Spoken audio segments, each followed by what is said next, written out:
ఏడు రమణకం ఛానల్ ప్రేక్షకులకు నమస్కారం. ఈరోజు ప్రధాన అంశం పోలీస్ పొలిటికల్ అయితే అనే అంశంపై విశ్లేషణ. ఈ విశ్లేషణ మీరు చూసే ముందుగా మీరు నా ఛానల్ లైక్ చేయండి, షేర్ చేయండి, ఆ తర్వాత సబ్స్క్రైబ్ చేయండి. మీరు నా ఛానల్ లైక్ చేసి షేర్ చేసి సబ్స్క్రైబ్ చేయడంతో పాటు ఇదే వీడియో 10 నుంచి 20 మందికి పంపిస్తే ఇంకా చాలా మందికి చేరేందుకు మీరే అవకాశం కల్పించినట్టు ఉంటుంది. ఇక అసలు విషయానికి వద్దాం. మన భారతదేశంలో ముఖ్యంగా ప్రజా వ్యవస్థ ఓటు హక్కుతో రాజకీయ నాయకులను ఎన్నుకుంటారు.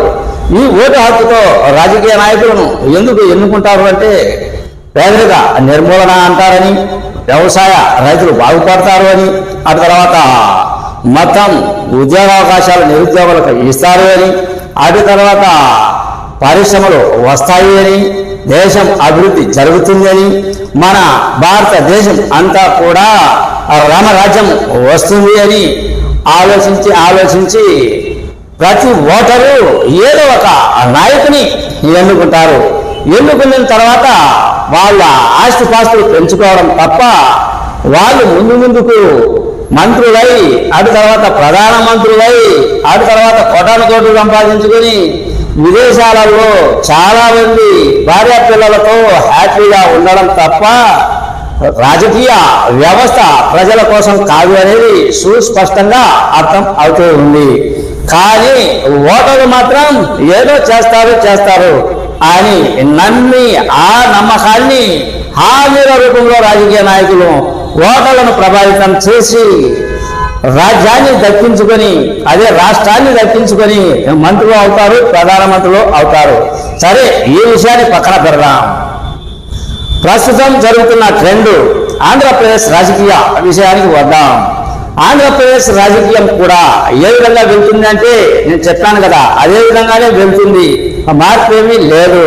కానీ మేధావులు ఉన్నారు. మేధావులు అనుకుంటే, మేధావులు తలుచుకుంటే, మేధావులు ఒకటి అయితే స్వార్థం లేకుండా ప్రజల కోసం రాజకీయంలోకి వస్తే అప్పుడు సరైన పరిపాలన ఉంటుంది, ప్రజలు బాగుపడతారు, ఆ తర్వాత రాజకీయ మేధావులు కూడా బాగుపడతారు అనేది నా ఈ చిన్న వీడియో. ఈ అంశానికి వస్తే పోలీస్ మేధావులలో పోలీసు వ్యవస్థ ఇటీవల కాలంలో రాజకీయంలోకి ఎంటర్ అవుతూ ఉంది. ఇటీవల కాలం కాదు, గత కాలం నుంచి పోల్చుకుంటే రిటైర్డ్ అయిన పోలీస్ అధికారులు, ఆ తర్వాత వాళ్ళు ఎందుకు రాజకీయాలకి వస్తూ ఉన్నారు, వాళ్ళు ఎందుకు రాజకీయాలకు రావాలనుకుంటున్నారు అనే విషయం ఆంధ్రప్రదేశ్ లో ఇప్పుడు చర్చాంశనీయం అయ్యింది. అది కూడా ఏపీ వెంకటేశ్వరరావు అనే ఆయన పోలీస్ అధికారి రాజకీయ ప్రవేశం చేశాడు కనుక సోషల్ మీడియాలో ఇది హల్చల్ చేస్తూ ఉన్నారు కనుక ఈ పోలీసు వ్యవస్థ రాజకీయంలోకి ఎంటర్ అయితే సమాజం బాగుపడుతుందా అనే అంశానికి వస్తే ముఖ్యంగా వర్ల రామయ్య తెలుగుదేశం పార్టీ ఆయన కూడా పోలీస్ అధికారే, కానీ ఆయన తెలుగుదేశం పార్టీ తీర్థం పుచ్చుకొని రాజకీయం చేస్తూ ఉన్నారు. అయితే అక్కడ ప్రజలకు వర్ల రామయ్య ఏం సేవ చేశాడో తెలియదు, కానీ అప్పుడు పోలీస్ అధికారిగా ఉన్నప్పుడు కొంతమంది దొంగలకైనా కొంతమంది పేదలకైనా న్యాయం చేసి ఉండవచ్చు ఏమో, కానీ వర్ల రామయ్య గారు ఒక పోలీస్ అధికారే.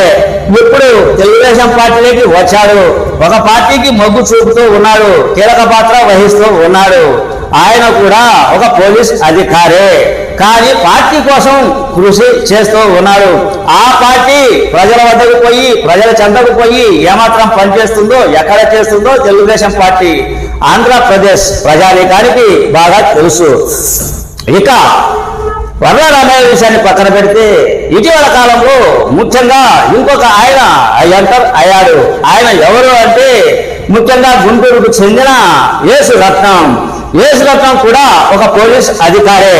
ఆయన ఏం సాధించాడో ఎవరికో తెలియదు. ఆయన పోలీస్ ఆఫీసర్గా ఉన్నప్పుడు ఆయన సిబ్బందికైనా, ఆ తర్వాత ప్రజలకైనా న్యాయం చేసి ఉంటాడేమో, కానీ రాజకీయంలోకి వచ్చి ఆయన ఏం సాధించాడో అర్థం కాని విషయం. అయితే ఆయన కూడా ఒక పార్టీకి మొగ్గు చూపుతూ ఉన్నాడు, వైకాపా పార్టీ కోసం ఆయన ఇప్పటికీ కృషి చేస్తూ ఉన్నాడు అన్నది ఇది యేసురత్నం యొక్క స్థితిగతులు. ఎందుకంటే ఈయన కూడా పోలీస్ అధికారి రాజకీయంలోకి వచ్చాడు కనుక. ఆ తర్వాత ఇటీవల కాలంలో జేడి లక్ష్మీనారాయణ ఒక పార్టీని స్థాపించాడు. పార్టీ స్థాపించక ముందు పవన్ కళ్యాణ్ పార్టీలో కీలక పాత్ర పోషించాడు. ఎందుకు వాళ్ళ ఇద్దరికి పొసగతలో ఆ తర్వాత వివేకాలు వచ్చు. జేడి లక్ష్మీనారాయణ ఆ పార్టీ నుంచి బయటికి వచ్చాడు. ఆయన నూతన పార్టీని ఏర్పాటు చేశాడు విజయవాడ నందు. ఆయన పార్టీ రాజకీయాన్ని మార్పు తేవాలి అని, సమాజంలో సమానత్వాన్ని తేవాలి అని, ఆ తర్వాత అందరికీ న్యాయం జరగాలి అని, మంచి పరిపాలన అందించాలి అని, ప్రజలు బాగుపడాలి అని ఆయన ఉద్దేశంతో పార్టీ పెట్టాడు. ఆయన రాజకీయంలోకి వచ్చాడు. ఆయన గతంలో పోలీస్ అధికారిగా కూడా పనిచేసి అప్పట్లో ఎంతో మందికి న్యాయం చేసి ఉంటాడో ఏమో ప్రజలకు. ఆ తర్వాత మిగతా వాళ్ళకి ఆయన పోలీసు తరపున, ఆ తర్వాత ఆయన ఉద్యోగం తరపున కొంతమందికైనా న్యాయం చేసి ఉంటాడు ఏమో. కానీ రాజకీయంలోకి వచ్చాడు, రాజకీయంలోకి ఎంటర్ అయ్యాడు, పార్టీ పెట్టాడు. ఇప్పుడు కూడా ఆయన ప్రజల మధ్యనే, ప్రజల కోసమే ఉంటూ డిబేట్లలో పాల్గొంటూ రాజకీయం చేస్తూ ఉన్నాడు. ఈ విషయాన్ని కూడా పక్కన పెడితే ఇంకొక పోలీస్ అధికారి విషయానికి వస్తే, ఆ పోలీస్ అధికారి సిఐ ఎవరు అంటే ముఖ్యంగా ఇటీవల కాలంలో రచ్చరచ్చ చేస్తున్న ఒక ప్రస్తుత ఎంపీ గోరెంట్ల మాధవ అంట. ఆయన ఒక సిఐగా పని చేశాడు అనంతపురం జిల్లాలో. ఆ సిఐగా పని చేయడం వలన ఆయన కలిసి వచ్చిందో ఏమో. ఆయన ఒక రాజకీయ నాయకుడిని ఎదిరించడం వలన రాజకీయ అరగంటం చేశాడు. అయితే ఆయన క్వాలిఫికేషన్ సిఐ క్వాలిఫికేషన్ అనుకోండి, పోలీస్ అధికారే అనుకోండి, కానీ ఆయన వైకాపా పార్టీలో కీలక పాత్ర పోషిస్తూ ఉన్నాడు. ఆ కీలక పాత్ర పోషించే అంశం ఏం జరుగుతుంది ఇక్కడ అంటే, వైకాపా పార్టీ తరఫున మంచి అధికారి అని ఆయనకు పార్టీ సీటు ఇచ్చి ఎంపీలు చేశారు, లేదా కేజ్రీవాల్ వంటి, ఆ తర్వాత అన్నా హజారే వంటి సమాజ సేవ చేస్తాడు అని ఆయనకు సీటు ఇచ్చారో ఏమో తెలియదు. కానీ ఆ పోలీస్ అధికారి పోలీస్ వ్యవస్థలో ఉన్నప్పుడు కొంతమంది కన్నా, ఆ తర్వాత పేదల కన్నా కొంతమంది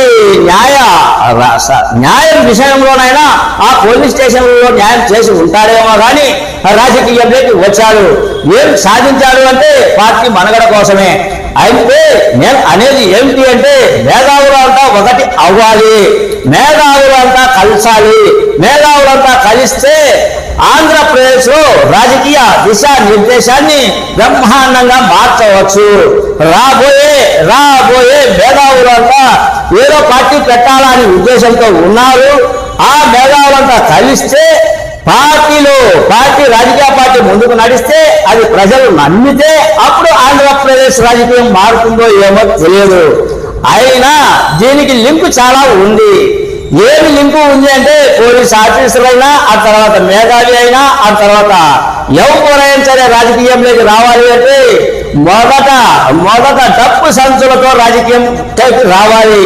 నేను ప్రజలకు సేవ చేస్తా అన్నాను అనుకోండి, ఎగ్జాంపుల్ నేనే అనుకోండి, నేను పులివెందులలో ప్రజలకు సేవ చేస్తా అని నేను ఎమ్మెల్యేగా నామినేషన్ వేస్తే ఎవడు ఓటు చేసి ఏముంది నా దగ్గర? జీరో. అదే జగన్మోహన్ రెడ్డి దగ్గర కోట్లు ఉన్నాయి, రెడ్డి దగ్గర కోట్లు ఉంటాయి, రాంగోపాల్ రెడ్డి దగ్గర కోట్లు ఉంటాయి, సతీష్ రెడ్డి దగ్గర కోట్లు ఉంటాయి. వాళ్ళు వచ్చింది సమాజ సేవ కోసమే. జగన్ వచ్చింది సమాజ సేవ కోసమే, నారా చంద్రబాబు నాయుడు వచ్చింది సమాజ సేవ కోసమే. ఆ తర్వాత ఇందిరాగాంధీ, రాహుల్ గాంధీ, సోనియా గాంధీ, ఇప్పుడు ఉన్న ప్రధానమంత్రి అమిత్ షా, ఒకరు కాదు ఇద్దరు కాదు, అందరూ సమాజ సేవ కోసమే వచ్చింది. ఏమవుతుంది ఆ సమాజ సేవ? ఎక్కడికి వెళ్తుంది ఆ సమాజ సేవ?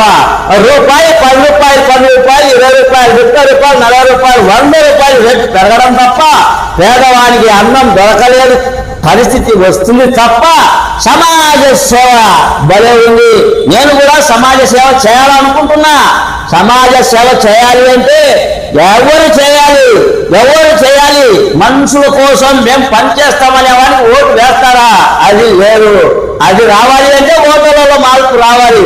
ఓటర్లలో మార్పు రావాలి అంటే ఓటర్లలో మార్పు రావాలి అంటే డబ్బు అనేది ప్రధాన పాత్ర వహించకుండా డబ్బుకు ఓటు వేయాలి అని అభిప్రాయాన్ని చూపించకుండా స్వచ్ఛందమైన నేను సేవ చేస్తా అని స్వచ్ఛంద సంస్థలకు అటు తర్వాత ఒక క్వాలిఫికేషన్ అనేది ఇవ్వాలి. ఈ నాయకుడు ఈ యొక్క స్వచ్ఛంద సంస్థను ఏర్పాటు చేసి ఇన్ని కోట్లు పేదల కోసం ఖర్చు చేశాడు. ఈ నిలబడే నాయకుడు ఏదో ఉద్ధరించాలి ప్రజల్లో న్యాయం కోసం అంటున్నాడు అని వాళ్ళకు ఓటు వేయాలి. ఆ పరిస్థితి వస్తుందో రాదో, ఆ పరిస్థితి వచ్చేంత ఇప్పుడు స్వతంత్రం వచ్చి 70 ఏళ్ళు పైగా అయ్యింది, ముస్లింలే అయ్యింది స్వతంత్రం కూడా. ఈ ముస్లిం అంతనాన స్వతంత్రం మారి ఆ తర్వాత రామరాజ్యం వచ్చేది శూన్యం. ఇదంతా నేను ఎందుకు చెప్తూ ఉన్నాను అంటే పోలీస్ అధికారి రాజకీయంలోకి వస్తూ ఉన్నారు, అది రిటైర్ అయిన వాళ్ళు రాజకీయంలోకి వస్తూ ఉన్నారు, ఖైదీలు రాజకీయంలోకి వస్తున్నారు, గూండాలు రాజకీయంలోకి వస్తున్నారు, హత్య చేసి నిందితులుగా ఉండేవాళ్ళు రాజకీయంలోకి వస్తున్నారు, ఆర్థిక మోసగాళ్ళు రాజకీయంలోకి వస్తున్నారు. రాజకీయంలోకి రాని ఎవరు అంటే పేద ప్రజానీకమే. పేద ప్రజానీకం రాజకీయంలోకి వచ్చేది ఉండదు, జరిగేది ఉండదు అన్నది నా ఈ చిన్న వీడియో. మీ సీనియర్ జర్నలిస్ట్ జరంగల కృష్ణయ్య.